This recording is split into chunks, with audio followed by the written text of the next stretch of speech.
All right, so welcome everybody to this month's Secular Mental Health. This month will be Purpose and Meaning. So I want to cover the 4 existential dreads. This is one of the existential dreads. This is a philosophical idea and also a psychological idea. I'm mostly going to go from the psychological perspective, just like an introduction. So the main 4 existential dreads are purpose and meaning, am I alone, personal responsibility, and death and mortality. So existential dreads are things that are always possible, that could happen. We're always thinking about them, but we may not know an absolute answer for. And they might be things that we might change over our whole lifetime. How we think, how we feel, how we find purpose and meaning, for example. It may change from 5 years old to 50 years old. It'll change up. So today, we're going to try to figure out what purpose and meaning is. Just as an introduction, we at tabling events regularly get asked, how can you find purpose and meaning without a God? Like, that's a regular question asked to us, but it honestly is kind of absurd because everybody can find purpose and meaning. It just depends on what you find purpose and meaning in. That's what we're going to explore today. I would posit we can actually find purpose and meaning without a God. It's probably not a very difficult concept, I think. So if anybody could somebody define what a purpose is? Anybody have a definition of purpose? A reason for doing something. Right. Seems pretty simple. I mean, because just on that, like, what could we find purpose in? What kind of things could we? Just anybody, what things could you find a purpose in doing? Say, Helping other people. right? Could give you a purpose, sense of purpose. Make a better world. Right. That's a more complex idea. Anything humanitarian. Yes. How Getting about rich beyond imagination. somebody could be driven by that sense of purpose? Yeah. Destroying all those that aren't like you. Yep. Some people derive purpose from that. Yeah. Which is an interesting way of looking at this, because some people think that purpose would only be a positive thing. However, there are many people who find purpose in doing things that most of us would find bad. But today, what we're going to do is I'm going to help everybody figure out how to find their own personal purpose. Because the truth of it is we're all going to have different purposes in our life, and it will change over a lifetime. Now, how about meaning? Anybody have a definition for meaning? I feel like meaning for me means that I'm fulfilled by whatever I'm doing or what I'm supporting. Like, I feel fulfilled by it. Right? Yeah. Um, Like almost a emotional feeling of something's happened. Like, Yeah. I'm like, this fulfills me. Right. Yeah. I don't know. That's Yeah. not what meaning means to me. Yeah. Anybody else? I think that's pretty good. Yeah. And that is as varied as anything we can come up with. You know, anything that we could find purpose in, we could also feel like we've got some meaning in it as well. So how do we determine our own personal purpose and meaning? That's a little bit of a rhetorical question. That's what we'll be just trying to figure out today. So I chose to explore this idea from 2 different psychological constructs, developmental constructs in particular, how we develop as people over our lifetime. The first one I chose was Abraham Maslow's hierarchy of needs. So the way that Maslow looked at it, and he's from 1950s and 60s, so it's a little outdated, but at the same time, it does give like a certain framing or construct to kind of explore this idea. So his idea was we all have these like innate needs, and as we work through and achieve these needs, we can then be able to go and do the next need up. So starting from the bottom, we have basic physical needs like food, water, shelter, sex. If somebody has those fulfilled, they may feel like they can go to the next level, which is a need for safety, order, maybe consistency. Can anybody think of what that would mean? Like, how do we find safety? How do we find order? I would think potentially being in, having shelter, safety, community could offer safety. Mm-hmm. Order could be law, or even with a sense of community. Mm-hmm. Right. Civilization. Right. Civilization and culture kind of provides a consistency, provides like an order, and we might get some safety from it with groups of people that do and support each other in certain kinds of ways. If we can make it through that, Maslow says, then we can possibly try to deal with needing a sense of belonging and love. Question, Josh. Consistency. What are you talking about there? I have an idea of what consistency means. It seems to me that there are a great many people who have little concept of consistency. Mm-hmm. Right. So to have that be the second level seems that there are a lot of people who aren't getting there. Mm-hmm. One of the things that makes me think of is one of the things we talk about in my class is the bond between parent and child. Mm-hmm. And if the parent is inconsistent, that can be very traumatic. Mm-hmm. And we as humans, of course, are made to adapt. But if we are in a situation in which the basic fundamentals of life related to our physical needs are uncertain, Right. then that can be harmful long term. Right. Yeah, so in the 60s is a good way to see this. It's kind of outdated, but what they kind of mean is anywhere where both our culture, parents, family situations, laws, anything that people may lean into and feel like, okay, things are sorted out, things work in a certain kind of way. The outdatedness of this is that this is more so what is, I don't know if I want to use this term, but in psychology we have this term weird. Western, educated, industrialized, rich, democratic. I'd actually probably switch some of those acronyms in there. But it's saying that it's biased. The research done at the time was mostly based on affluent white and men during that time. So their idea of consistency was white consistency, maybe, might be a good way to see it. We can try to still use this in thinking about what each one of our own cultures might provide consistency in to make as a construct, but the original idea, that's the primary issue with it. Yeah, weird is what we call it. Weird. Yeah. Anyway, don't want to stay too long on this. I want to explore these a little bit more. The next one is a much better chart for us, but this can kind of get our minds going around it. So a need for belonging and love, obviously, like having a relationship, having parents that actually love us, significant others, and then a need of self-esteem and recognition from others. Some might say that that's definitely aspirational. Some people might feel just fine with just being in a social group. As long as you feel as though you're in a community, that will be your self-esteem, but it'll be like a community esteem, so to speak. And that's good. That's a good way to look at that. It's more than recognition of others, feeling like you belong. So another outdated area of this. And then the top one is need for self-actualization. Anybody ever heard this term before? Self-actualization. Anybody have a definition? Lots of smoke and mirrors, new age, drifting around, finding your karma, all that. I think you just set your own meaning in life and pursue it. Like a sense of agency. Okay, yeah, I like that, yeah. Which can be almost anything, Right. which is what you're saying with the smoke and mirrors.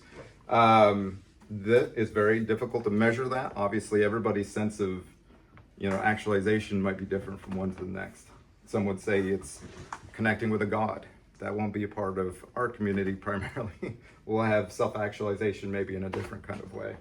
But yeah, so would the group tend to use this to kind of figure out where their purpose and meaning is? Is this good enough for finding our purpose and meaning, or is it kind of too base? I think it's too base for me. Yeah?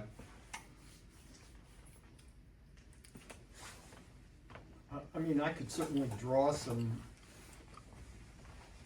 strands from this. It's not particularly profound as I view it. You know, I mean, yeah, I'm looking for something more profound. Gotcha, yeah. However, the truth is you could find purpose and meaning at any of these levels if you kind of expand on them.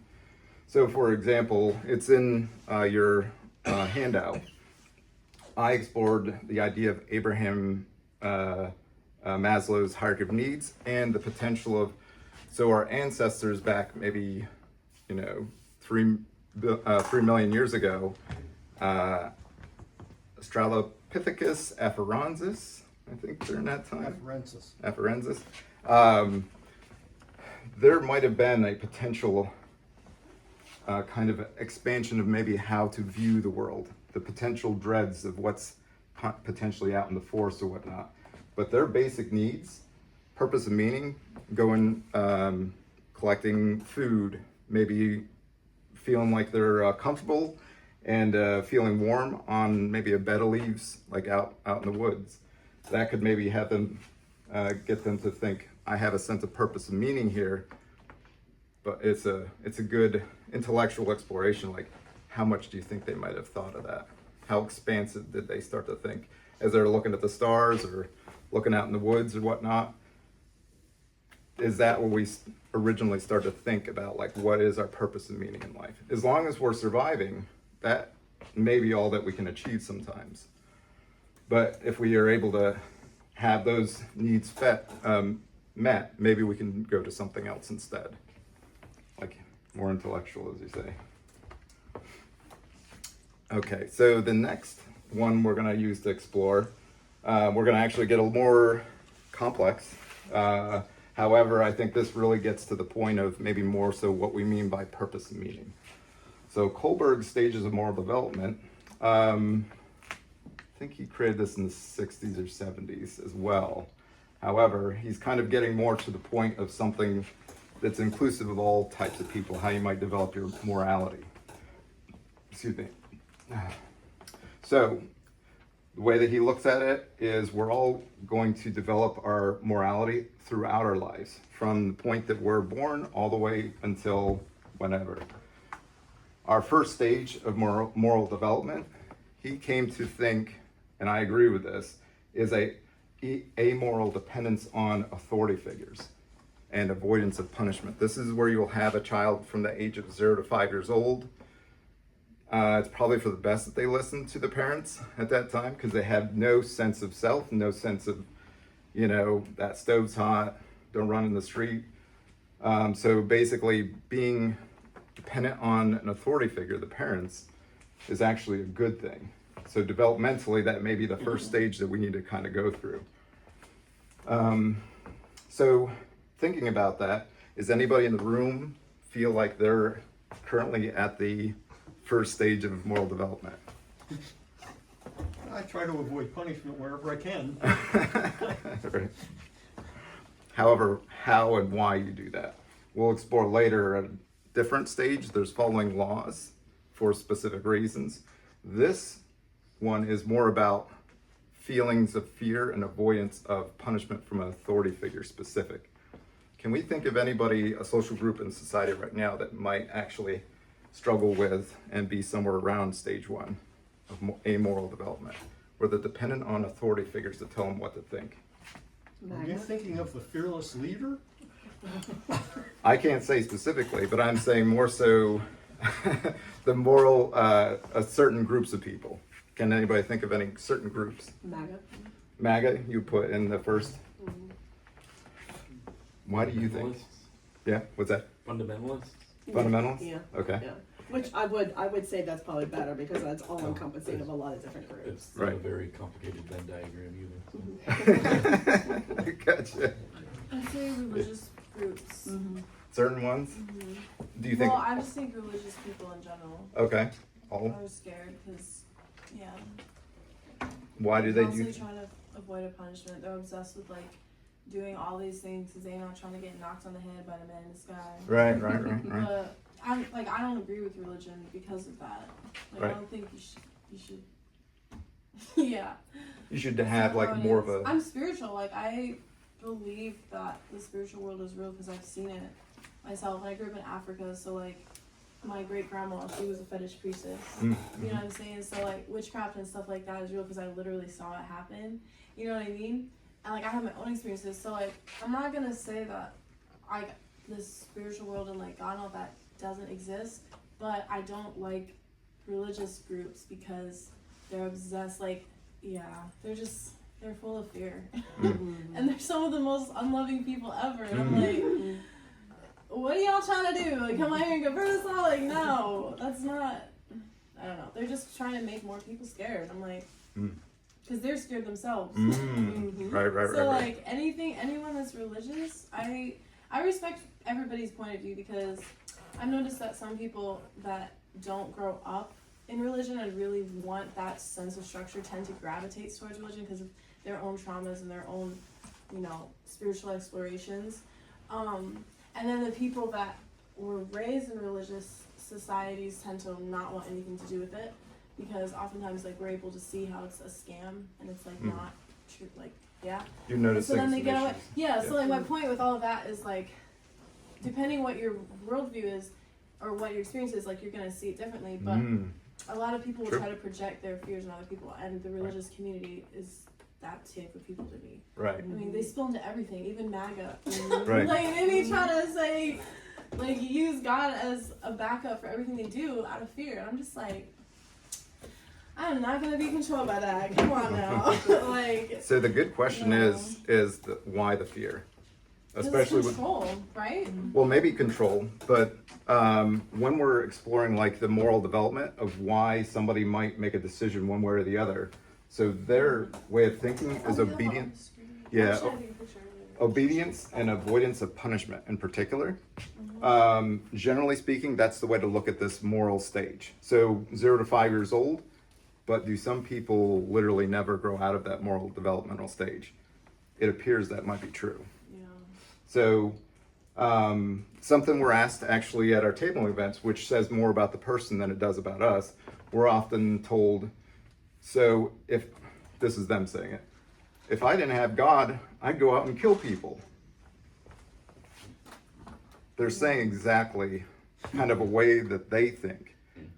That's a moral development of amorality. They're basically stating, I don't have a morality without a God. Yeah, I've told at least one of those people to continue to go to church every Sunday and not look at anything else on our table. if that's the only thing keeping them from horrific crimes. Right, exactly. So with that as a perspective, that makes a lot more sense why somebody might say that at our table. Just in a conversation, we're like, that I don't think that way, but to them, like, why do they think that way? This might be an explanation, or at least a construct framing of it, especially in the context of morality.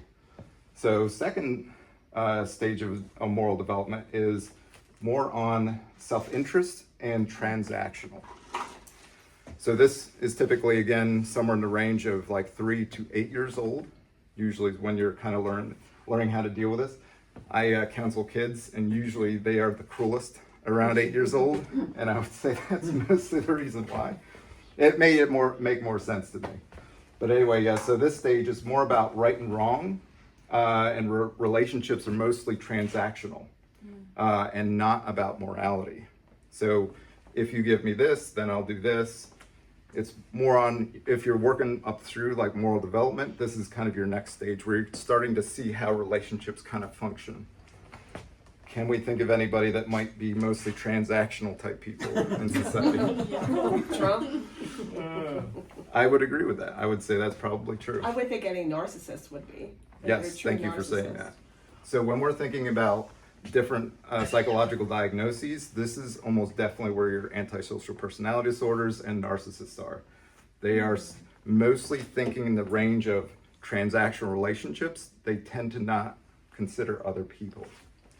So that's a really important thing to recognize. If somebody's at that moral stage, they might not be somebody you could trust with certain kinds of things.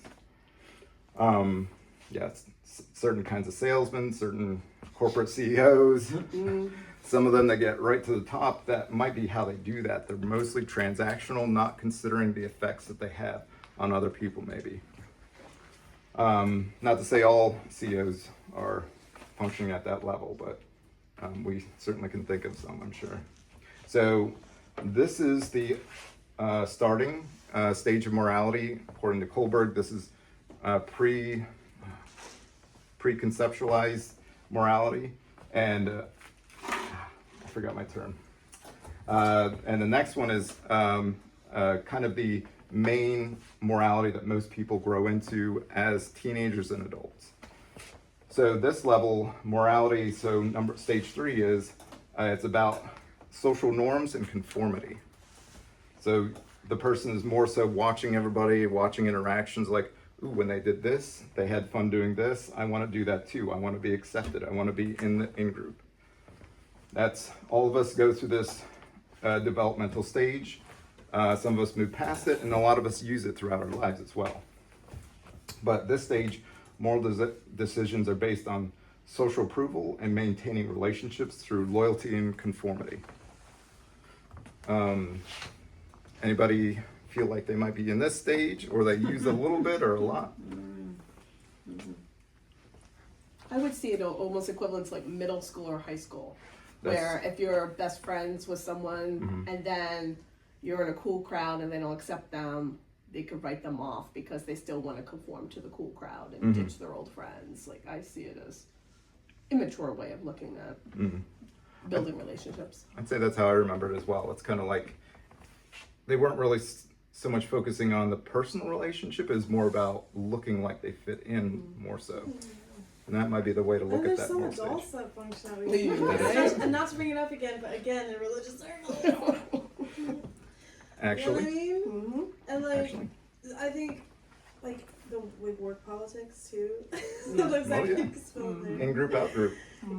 Yeah. They're not so much thinking, these certain people at this stage, they're more so thinking about what does everybody agree about, not about like, what do I think about it? Do I explore it further? Do I have a deeper understanding? How am I affecting other people, society? Those questions aren't crossing their minds, not at that stage. So stage 4 of moral development is more so about authority, social order, and rules. How you think about whether something's right, wrong, whether you should or shouldn't do something is mostly about, so what are the current rules, laws, way things function right now? And you're more so thinking about greater good, kind of everything's function this way, and this feels good to me, this is fine, this is all I need. Anybody feel like they're at that stage, or they use that a bit? I think I need to hear all the stages before I'm willing to commit myself to One one of of these these. stages is not hard lines. I wanna know what the They options blur and are. overlap. Yeah. Thank you for bringing that up. We all use some of these at some time. Yeah. That is absolutely correct way to look at this. Basically, we're moving in between those stages at various points. So for example, last time I was in a self-interested morality stage, I think was when I had a really tough week and I was emotionally drained, socially drained, and I just wanted to park in front of the TV and just watch a couple of stuff, and I wasn't thinking about greater things, more ideas, or anything like that. I just want to watch that TV. That was where I would say I was currently in the kind of second stage of morality, just in that moment. However, a lot of my time, I'm probably in one of the higher levels most of the time, especially in social situations. For me, I think that's more necessary. But yeah, I think we move through all of them, depending on the situation. That's really good for everybody to recognize. When you know yourself better, you'll know why you're making decisions and whether that fits your morality and your ethics right. This is all about kind of exploring your own morals and ethics. So then, that's where the majority of, as far as I know, the statistics were primarily from America. Kohlberg found that 85% of most of American society fits in the first 4 stages most of the time. And that probably only 15%, 10 to 15% make it to the 5th and 6th stage of moral development. So these stages, definitely more complex. These are post-conventional morality, is the way he frames them. This is adult morality. So stage 5, morality is situational. This person will prioritize life and connections. It's more important to them in certain situations to support somebody than to follow the law, say. So this is a person that might start thinking, maybe we should do protests. Maybe we should kind of figure out new laws that are affecting certain groups of people. You know, this is a person that starts to think the laws may be incomplete, maybe racist, sexist. This is a type of person that's like, I see where people can find and why that's the majority of people it supports. However, it's not supporting minority people and individuals at times. This is a person that kind of understands there's a potential that maybe we need to push ourselves a little higher. So moral awareness of issues are relative, and that rules and laws may benefit the majority and harm minority and individuals at times. Anybody feel like they're in stage 5 morality? Yeah. I would make an argument anybody that has potentially left religion has at some point, if not briefly, if not all the time, are in stage 5. Because that's a person that thinks that there's these religious rules and they thought to themselves, it's not really working out, there's incomplete stuff, or there's something wrong here. It's maybe marginalizing other people, but it also might be actually affecting me personally. So I would argue most atheists, agnostics, or somebody moved away from religion, they made it to stage 5 at least briefly, if not all the time. And then morality, stage 6. Morality is about universal principles. Anybody familiar with humanism in the room? Universal principles is basically the expectations for humanism. Moral decisions are based on personal ethics, so you have an understanding of yourself, how you're affecting other people, but you're also focused on, is this fair? Is this justice? And we focus on fundamental human values and social contracts. Those are the most important things to us as humanists. Anybody identify with stage 6? Okay.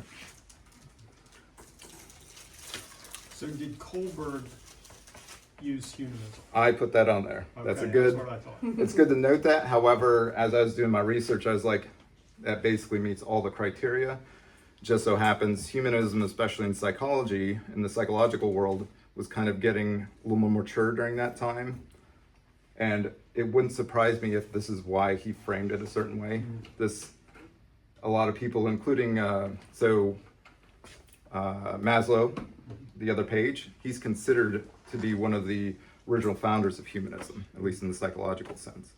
So all these people are kind of thinking this is like the top end of morality.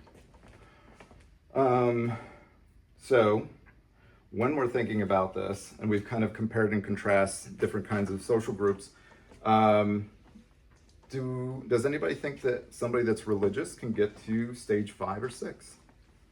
That's a tough question. Sure. Yeah? Why do you think so? Because I know people that have.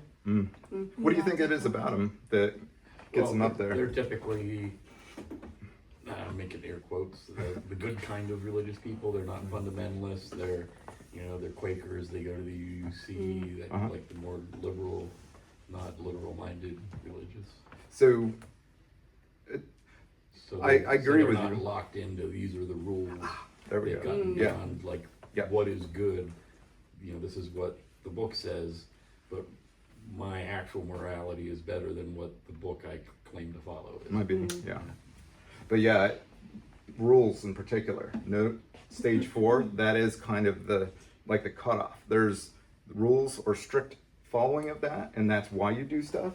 And the higher levels are you do it for altruistic or no exchange reasons. So, say for example, transactional. You're doing what you're doing so you can get to heaven. Yeah, you're in stage 4 as a religious person. I mean, stage 2. A person that helps a person that's looks like they haven't eaten for days, and they go get them a sandwich and they give it to them, and they say nothing to them. They just give them food, and then they walk away. That's altruism. They're not doing it for a transaction. They just see the connection and the community and the idea, I want to support this person, and that's it. So that will be a level above here for morality. You're actually driven by a little bit higher functioning. Sometimes I use words that might not like, but yeah, that's just the words that I use. I apologize there, but yeah, it's somebody that's actually tried to develop themselves a bit more. So thinking about this, we're now going to explore and try to figure out, now that I've primed everybody for all the different ideas here, on your next page, there is a form that I have taken from Smart Recovery. So Smart Recovery is a secular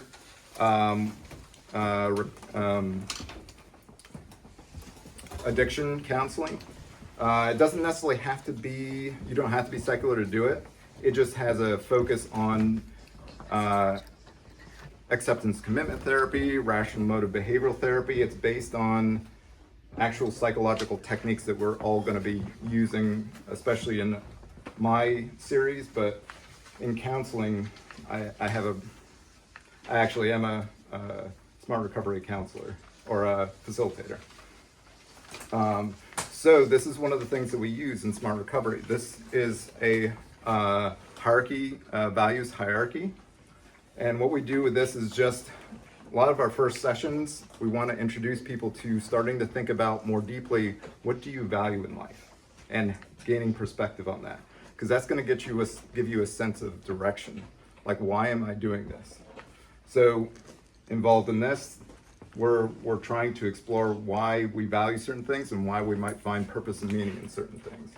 So what I want everybody to do is just list as many values as you want to. These are like people that you value in your life, ideas that you value, spirituality. If you want to use spirituality, that's like a value in your life.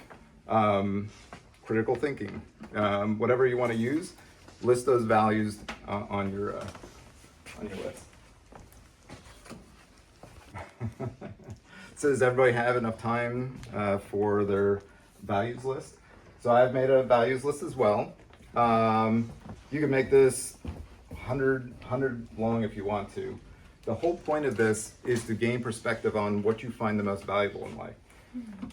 Then, well, part of that is exploring the ideas. What makes things valuable to you?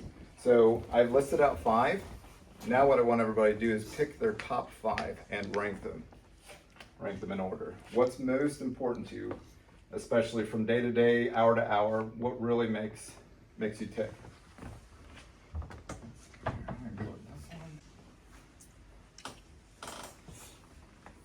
Okay. If everybody has enough time, let's keep going. So the point of putting them in order is to write it, is to actually kind of get it more into your mind and have it more than just a passing thought. So you can think of all your favorite things, but if you think of it, it might go away that next moment. That's why we write down, that's part of the exercise.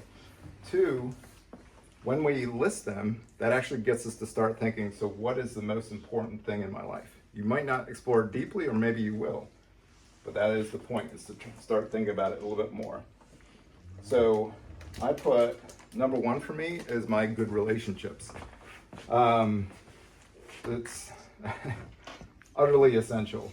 Me and my wife especially, I think we push each other to grow a lot in our lives. And there's no way I'd be where I'm at this point without that relationship with my wife. So that is a number one value, probably gonna make the top of that list regularly for me. Number two, humanism. Not that I think specifically in humanism every day, but most of my values are pretty much parallel with humanism. If I think about, so why did I do this? Humanism. I thought about and considered some other people and became more than or thought more than just myself and my selfish thoughts. Humanism. You're thinking about how you're connected, how you can reduce harm to the world, to everybody, and make the world a better place. It crosses my mind regularly throughout the day. It's very important to me. Critical thinking, and on and on. Did anybody want to mention maybe their number one of their values? Humanitarianism. Okay, yeah. No, that's a good one. Try to help the world, help others. Yeah, Profound thinking. okay, yeah. I also said loved ones. So now what I want everybody to do is think about, is there anything that we ever put in front of our number one?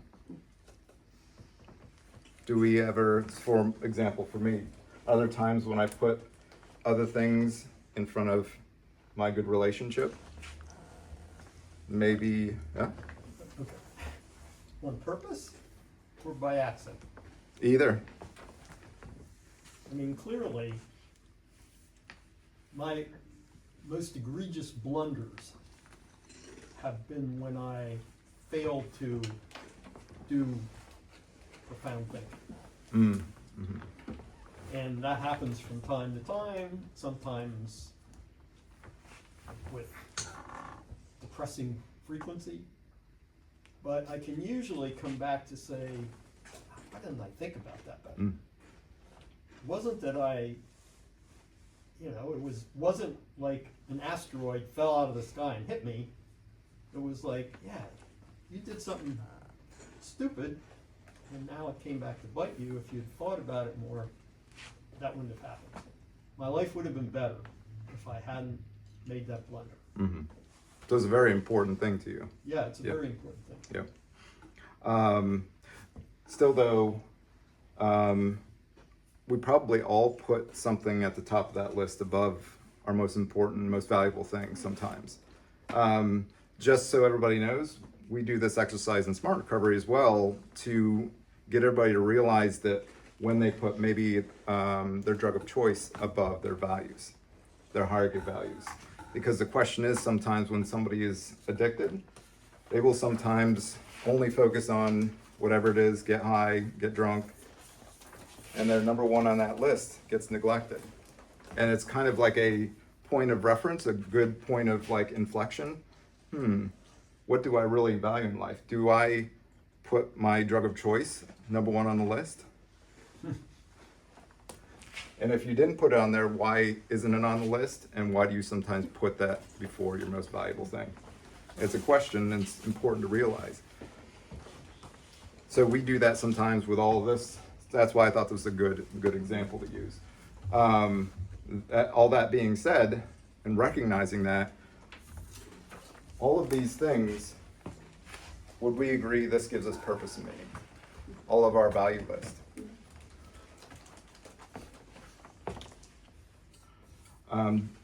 How often do we hit up our list? Do we do it daily, hourly? You mean reassess?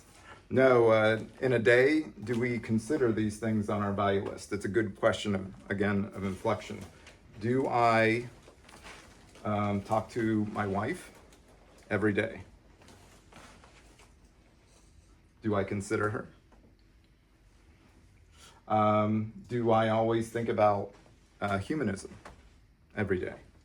Do I consider it before I make my choices?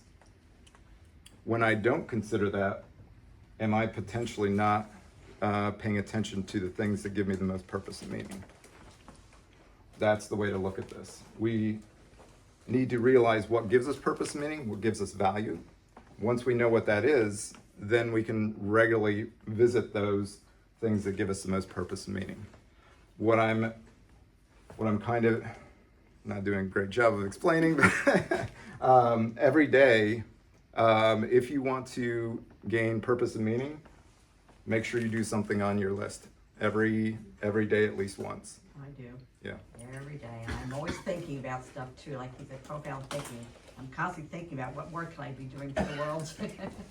Right. Yeah. And why? This gives me purpose and meaning. Right. I feel fulfilled. Yeah. Right. So it's not true what some of the people that come up to our tables say, if you didn't have a God, you wouldn't find purpose and meaning. Yeah. Okay, let me ask about this. My sister was a drunk. So consequently, she drew a number of her friends from AA in that community. And I remember trying to interact with these people from time to time. At one point, I took them out on my sailboat. And they would ask me all kind of questions. And one of the questions that really stuck with me, one of the women said, "Do you ever just do anything? Do you just do something?" And I said, "Do you mean do I do stupid things?" I said, "No, I try never to do stupid things." And it just struck me that they had no concept, you know, of anything beyond what immediately flashes into their mind at the moment. You know, oh yeah, I just want to do this. I just want to do that. So I doubt that they would think about their list at all, because their mind just never gets there. Is it possible that they're not regularly achieving purpose and meaning Well, if they're that's just what- going from one thing to the next? It certainly, yes, these people Yeah. seem to me like adrift. They were just drifting through life, you know, constantly surprised by things. Why did that happen? Why did this happen? Gee, I didn't know that would happen. And so, to me, that seemed crazy. Could you turn back to the, so I appreciate what you brought up, because I think that's the kind of the general point, if not the full point that I'm getting at. The more engaged you are with life, almost definitely the more likely you'll find purpose and meaning. You're going to regularly think of, oh, I should do this, I like doing this felt good, and I know why. Whereas if you're at the first two stages of non-morality, yeah, you're probably going to be listless regularly, and without somebody regularly telling you what to do next, you may not know what to do next, personally, because you've never explored yourself. You may not have a lot of depth and understanding of yourself, and that may cause a lot of problems in your life, like what you're saying. I think that is probably the most poignant point of this, is we should all be striving to develop ourselves up into the higher moral stages, just so, one, we're living better, but also we're going to be more self-aware, because you cannot be at stage 5 and not know who you are. That's just not even possible. I'm sure somebody might want to debate that some point, and maybe come up to one of my tables. We'll see. But that is the truth of that. You cannot potentially be aware of how you're affecting people if you don't know who you are personally. And you very likely are not going to have the skills to meet people halfway to try to understand their world, their experiences. If you don't have those cognitive skills, you're not going to be able to do it. It's just, you just kind of touched on what I was going to ask, but is this kind of like a chicken and the egg situation with metacognition, that you don't get to these upper levels without it, or as you approach these upper levels, you develop it? Yeah, there's definitely an egg that was laid, and you start from there. That's the way to look at this. We all went through these stages. It's just that it's becoming more and more apparent in our society. Some people don't make it past some of these first stages. We should all be striving to get up here at least a level 4. At least we'll understand laws and interactions. I was Maybe. asking like specifically in regards to like metacognition, like you probably aren't questioning those other Yeah. stages if you haven't questioned, like, why do I think the way I think? Why do I think that's bad? Okay. That kind of thing. That Yeah, I agree. I couldn't draw that real quick, but that again is like, I've used this chart before. We have like the biological origins, and then you have your experiences, and obviously your cognitions. They all develop over your whole lifetime. Where would people be on the first level of morality? That person is almost definitely reacting, and they're probably mostly unconscious, these first couple stages here. When a person starts to become aware of how they're relating to other people and maybe how they're affecting people in society, that's where you might move into the more existential area. That's where you're actually coming up with ideas and how things relate and how things interact. So we all start here biologically, just when we're born, and we all develop in this direction. Whether we cross this line here, which I often refer to as the threshold of abduction, or where you're either feeling to your thinking. Unconscious thinking is intent in this area. So you can't do one without the other. It's got to develop over your entire lifetime. Yeah, it's a progression. So that's a good question. So this was a lot of material now that I'm thinking about it, but it is also, we can't assume that the mind is this easy thing that we're all going to figure out, and like there's no reason to try. No, this is going to take a lot of effort, and the more that you put into your life, the more that you're going to have some kind of understanding and develop that more and more, and have more of a sense of self. Excuse me. Could you last page? Yep. So these are the references for today's. Some of it's only in the handout, not all of it I covered in our discussion here today. But definitely go and check these things out. They're all exploring all these ideas that we discussed today. I'm a particular fan of Erich Fromm, one of the original existentialists, and he has a lot to say about dreads in particular, existential dreads. So, feel free to check those out and explore them a little bit, get to know yourself better. Check out Smart Recovery's page, especially if you're struggling with any addictions. It's a great resource. They have lots of meetings online and in person. And then the next one, or next month's, will be on proximity and time, creating mental balance. Thank you everybody for coming.